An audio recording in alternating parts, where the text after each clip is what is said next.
Well, good Tuesday morning, friends. Mark Holmes here with my buddy Cowboy Joe Boo, as well as Joe Bear in the house. And as always, I want to say thank you all for watching, commenting, subscribing, and being part of the Joe Boo Sports Report. Without you guys, as well as you ladies, you know that this literally does not work. So let's get open for business here and let's wake up the football gods. Thank you all for joining us this morning. Don't forget to hit the like button and subscribe to the channel. I appreciate each and every one of you guys. Now, in case you haven't heard, the Dallas Cowboys have let go Kellen Moore, who has been hired by the Chargers seemingly almost immediately. We're trying to figure out, is there actually a plan here? Word is that Mike McCarthy wants to call plays. So we have vacancies at the offensive coordinator position, which may be more name than actual. This may be more of an assistant offensive coordinator to Mike McCarthy, who you have to feel like this is his swan song and he's taking control of his own future. You also have a need for a running back coach, as well as a quarterback coach, as well as an offensive line coach. We're pretty much sweeping out everybody except the tight end coach, it seems like, and the wide receiver coach. So you are changing the philosophy completely. The question has been, who will be the offensive coordinator? Now, people think that Ben McAdoo has an opportunity because the relationship in working with with Mike McCarthy. People have also talked about Brian Schottenheimer, who is a quality control consultant, who, of course, his father ended up being the man who ended up bringing Mike McCarthy in. So those two guys seemingly have an inside track. But now we're hearing about the Cowboys are interviewing Jeff Nixon. Jeff Nixon, minority candidate. Interesting thing here, I was doing a little bit this morning and I found out in 2021, the NFL approved changes requiring every team to interview at least 2 external minority candidates for openings at head coaching positions and at least 1 external minority candidate for coordinator job. I don't know if this is just the Rooney Rule interview or not. I don't know, but they have to do at least 1. We don't know if they're really serious or this is let's go ahead and do this and get it out of the way or whatever. But I will say this much. When I think about Sean McVay started out, as a kid basically in Tampa Bay, when Tampa Bay came around and so on, and ended up going different places. He was in Washington and things before he got his opportunity. A young guy when he got his opportunity, but he started out as a young man with different experiences across the NFL. Same thing with Kyle Shanahan, behind his father in Denver, and then going, of course, to Washington before he became the offensive coordinator, then going to Atlanta before he went to San Francisco. So they had different experiences at different positions. When I look at Jason Garrett's a nice guy. But Jason Garrett's experience was 1 year as a quarterback coach with the Miami Dolphins under Nick Saban when Nick Saban jetted out. He then was hired by the Cowboys to be offensive coordinator. Your experience was 1 year in Miami, and now you're the offensive coordinator, and then elevated to head coach. You didn't put in that time before you got that title. Now enter Kellen Moore. Kellen Moore's experience. Not that I'm discounting what Kellen Moore did. Kellen Moore did a lot of great things and stuff, but I think the lack of experience around is showing, because you went from being a backup quarterback with the Lions to backup quarterback for the Cowboys under Scott Linehan and Jason Garrett. Your point of view is limited by your experiences. And your experiences are with the Lions and the Cowboys, neither of which are having playoff success right now. What I can say about Jeff Nixon is he's young, but he does have a lot of experience with different positions, as well as experience with different teams. Give you his coaching pedigree. 2007, he was an offensive assistant coach and special teams coach with the Eagles. Okay, so you understand special teams. 2008, again, with the Eagles. Sorry, he was with the Eagles for 4 years, being an offensive assistant coach and special teams coach. 2011, he went to Miami Dolphins. He was a running back coach. Okay. 2016, tight end coach.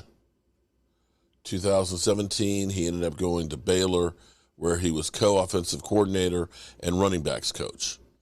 After that, he was hired by the Panthers and Matt Rule to be the running back coach and senior offensive assistant coach.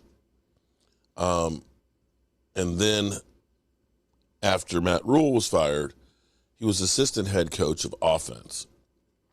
So he was basically the offensive coordinator for Carolina that kind of turned their season around. In some regards, Steve Wilks should be still there in Carolina. To me, Steve Wilks and what the team did with Sam Darnold, going from a 1-4 team to one game away from making the playoffs, is a hellacious turnaround. And, you know, unfortunately, Steve Wilks didn't get hired, which means that Joe Nixon is not going to be back. I'm assuming he's not going to be back, but the Cowboys will be interviewing him, as well as I'm sure many other candidates and things. But from a pedigree standpoint, at least you can say this guy has coached running backs, he's coached tight ends, he understands special teams. He's been actually, you know, be it at Baylor, offensive coordinator and an assistant head coach, and with a team that was rebuilding. There's at least experience there that Kellen Moore's never had. Kellen Moore's pedigree was, I'm the Cowboys quarterback coach, and now I'm offensive coordinator. And experience does matter. Now, where this goes, I don't know. I still believe that with Mike McCarthy, knowing that he loves Dan Quinn, it's one of those things that I love Dan Quinn. I'm glad he's here. He's going to help make the team better. But he also has to look at it and say, that's the guy who can take my job. So I have to perform. I have to perform. If I don't, I'm out of here. It's that simple. So at best, this would be a co-offensive coordinator position. We'll see where that goes. So any other coaching candidates that we hear about that they're going to bring in, we will definitely be talking about them. The funny thing now is it doesn't matter what the Cowboys do. They get condemned for moves they make. It's almost comical when you now look at comments that are being made on Twitter about the Cowboys doing cowboy things. They fire one of the bright minds in the NFL, and Kellen Moore, they get ridiculed. We keep Kellen Moore. They're an idiot for keeping Kellen Moore. The Cowboys, they can't win unless they win. But even when they win, it's not good enough. Let's listen to Get Up This Morning and hear what they have to say about the Cowboys' moves. You're firing yourself if you don't. This is a team for 2 years in a row that's got clock management issues. Now we're going to take the head coach who's struggled with clock management issues and give him the burden of being a play caller. So 100% hire an offensive coordinator. So it's worth pointing out, because Dan and I did the exercise this morning, they will hire an offensive coordinator. That doesn't mean that person will call the plays. And you were going through it all. Head coaches, offensive-minded head coaches calling plays at this point is not rare in the NFL. It's almost 50-50, right? There are 28 teams that currently have head coaches. Now, if we assume McCarthy's going to call the plays in Dallas and Frank Reich's going to call the plays in Carolina, that means 14 of the 28 head coaches are offensive play callers as well. So, yes, it's very, very common. And that's just, again, that's all coaches. Like, there's some defensive head coaches that call defensive plays. Right. But it allows, the coaches that do it think it allows them some degree of control over the game, right? You can dictate the action to some extent. So that's why it's appealing. And it seemed like McCarthy missed doing it. And he did it in Green Bay. He did for a time. There were times where he did and times when he didn't. Yeah, toward the end of it, they took it away from him. Right. So here's what I found myself thinking about this morning.